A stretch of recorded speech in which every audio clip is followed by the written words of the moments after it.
నమస్కారం, welcome to I dream. ధర్మ మార్గం కార్యక్రమానికి స్వాగతం. నేను మీ విజిత. ప్రస్తుతం మనతో పాటు ఉన్నారు ప్రముఖ జ్యోతిష్యులు, స్మార్థ పండితులు శివశ్రీ గజానంద స్వామీజీ మనతో పాటు ఉన్నారు. ఇప్పుడు వారితో మాట్లాడి మనకున్న సందేహాలన్నింటినీ నివృత్తి చేసుకుందాం. నమస్కారం అండి. నమస్తే అమ్మా.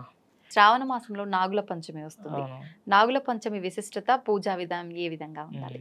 నాగుల పంచమి అని అంటే చూడండి, ఇప్పుడు నాగుల జాతికి పూజ పంచమి రోజు ఎందుకు నిర్వహిస్తారంటే వాళ్ళు అదే రోజు ఉద్భవించారు కాబట్టి. ఒకరోజు ఏం జరుగుతుంది అంటే, ఒక చిన్న కథ ఏంటంటే, నాగదేవతలు విష్ణు భగవంతుడు మెచ్చి వాళ్ళ పూజకు ఎలా మెచ్చిన తర్వాత వచ్చి అడుగుతాడనమాట. అప్పుడు నాగశేషులకు అడిగితే వాళ్ళు చెప్తారు, మరి మాకు ఒక వరం ఇవ్వు. ఏం వరం ఇస్తారు అని అంటే, పంచమి రోజు మాకందరికి పూజ జరుగుతూనే ఉండాలి, ఆ రోజంతా కూడా మొత్తం పూజ అవ్వాలి అని చెప్పేసి కోరుకుంటారు. సాక్షాత్తు శివుడే చెప్పాడు ఇది కథ. కాబట్టి ఇలా మనకి విష్ణు భగవంతుడు వరం ఇస్తారనమాట. వరం ఇస్తే గనక మొత్తం ఆ రోజంతా కూడా, అదే శ్రావణ మాసంలో శుక్ల పంచమి నాడు మనకి ఈ యొక్క నాగుల పంచమి జరుపుకుంటారు. అలా మనకి ఈ పూజ ఉంది, ఎవరైనా సరే చేసుకోవచ్చు. ఆ రోజు ఏం చేయాలి అని అంటే, నాగుల పిండి మరియు బెల్లంతో చేసినటువంటి నైవేద్యం పెడతారనమాట. అలా నైవేద్యం సమర్పించాలి అమ్మవారికి నాగుల పంచమి రోజు. అలా నాగులకి సంతానం లేని వాళ్ళకి సంతానం కలుగుతుంది. చాలా మందికి కాల సర్పదోషము, అలా శ్రీకాళహస్తి వెళ్తూ ఉంటారు కాబట్టి ఆ యొక్క కాల సర్పదోషాలు, రాహుకేతు దోషాలు ఇవన్నీ కూడా తొలగిపోతాయి. ఇవన్నీ చేయాలి. కుజదోషం అంటారు, ఇవన్నీ కూడా తొలగిపోతాయి. కుజదోషం అంటే మనకి ఎక్స్పెక్టేషన్స్ ఎక్కువ పెట్టుకుంటారు అనమాట, అవన్నీ కూడా తొలగిపోతాయి. ఇప్పుడు కుజదోషం అంటూ ఉంటారు కదా, అది దేనికి సంబంధించింది అంటే ఎక్స్పెక్టేషన్స్ కి సంబంధించింది. ఇప్పుడు కుజదోషం వానికి సపోజ్ నాకు ఉందనుకోండి, నాకు ఎక్స్పెక్టేషన్స్ ఎక్కువ ఉంటాయి అనమాట. ముఖ్యంగా పెళ్లి విషయంలో నాకు అలానే ఉండాలి, అమ్మాయి అలానే ఉండాలి, నాతోని ఇలానే ఉండాలి. కాబట్టి వాళ్ళకి ఏది సరిపోదు, ఎక్కువ మందికి విడిపోతారు, తృప్తి ఉండదు, విడిపోతారు. కాబట్టి దానివల్ల ఏంటంటే ఇలాంటి దోషాలన్నీ కూడా తొలగిపోతాయి. కాలసర్పదోషం అంటే ఏదైనా సరే నోటి దాకా వస్తుంది, జారిపోతుంది, పనులు చక్కగా పోవు, అలా జరుగుతుంది. కాలసర్పదోషం అంటే చాలా డేంజర్, ఏదో ఆటంకాలు చాలా అవుతాయి. వీసా ఉందనుకోండి, వీసా దగ్గర దాకా వెళ్తుంది, అవ్వదు, క్యాన్సల్ అయిపోతుంది చివరికి. ఎగ్జామ్ లో నేను టాపర్ వస్తా అనుకుంటాను, కానీ అన్ని చదువుకుంటాను, కానీ అక్కడ నేను చదువుకున్నది రాదు, చదువుకుంది వస్తుంది. అలా దీన్ని కాలసర్పదోషం అలా మనకి వెంటాడుతూనే ఉంటుంది. కాబట్టి ఇలాంటివన్నీ కూడా తొలగిపోవడానికి బాగా పనికి వచ్చేటటువంటిది నాగుల పంచమి రోజు. సర్పదోషంతో తొలగిపోవాలంటే ఇలా చేసుకోవాలి. ఇలా చేసుకుంటే కనుక మంచి ఫలితాలు ఉంటాయి.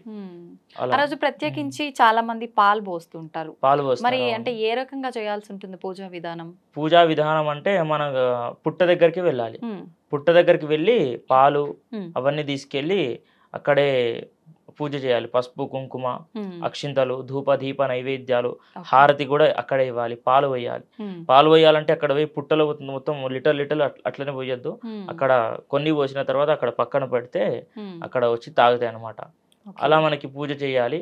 ఆ రోజు ఉపవాసం చేయాలి. దాంపత్య జీవితం కూడా బాగుంటుంది. ముఖ్యంగా సంతానం కలగడానికి ఇది చేస్తారనమాట, సంతానం లేని వాళ్ళకి. ఇంకొకటి వ్రతం కూడా ఉంటుంది, అది సోదరులు ఉన్నా మళ్ళీ పుత్రుడు కావాలి అని కోరుకుంటారు. కాబట్టి ఇది మాత్రం సోదరులు ఉంటే మాత్రమే చెయ్యాలన్నమాట. అలా మనకి అలా ఉంది, శాస్త్రం అలా చెబుతుంది. కాబట్టి అలా చేసుకోవచ్చు. ప్రత్యేకించి నాగుల పంచమి రోజు తినకూడని ఆహార పదార్థాలు కూడా కొన్ని ఉంటాయని చెప్తుంటారు కదా, అలాంటివి ఏమున్నాయి? తినకూడనివి అని అంటే ఆ రోజు అసలు ఉపవాసమే చెయ్యాలి. ఫస్ట్ ఉపవాసము ఉండి ఫ్రూట్స్ తినాలి, ఓన్లీ ఫ్రూట్స్. మామూలుగా పాలు ఇవి స్వీకరించే తప్పేమీ లేదు. అలా ఉపవాసం ఒక పూట మాత్రమే భోజనం చేయాలి. అలా తినకూడనివి అంటే మామూలుగా డైలీ మనం ఏవైతే తింటామో అన్నం ఇలానే తింటాం కదా, ఇవి మామూలుగా ఇవే తినాలి. కానీ విశేషంగా ఎక్కువ మనకి నోటికి వచ్చింది ఏది పెడితే అది. బయట ఫుడ్ అస్సలు తినొద్దు, ఎందుకంటే నాగుల పంచమి రోజు బయట ఫుడ్ అస్సలు తినద్దు. ఏదైనా సరే ఇంట్లోనే చేసుకోవాలి. అలా మనకి ఉంది కాబట్టి ఇంట్లోనే ఏదైనా సరే ఒక పద్ధతిగా తినాలి, కానీ మామూలుగా అలా అన్నమాట. ఇప్పుడు మీరు పుట్ట దగ్గరనే అన్నారు కదా, చాలా మంది అంటే పుట్ట దగ్గరలో లేని వాళ్ళు జంట నాగు ప్రతిమలకు కూడా, అవును, ప్రతిమలకు కూడా అలా కూడా చేయొచ్చు. పుట్ట దగ్గర వెళ్ళలేని వాళ్ళు ఏం చేయాలంటే, జంట నాగులు ఉంటారు కదా, అక్కడికి వెళ్ళి పాలు, పెరుగు, పంచామృతాలతో అభిషేకం చేయాలి.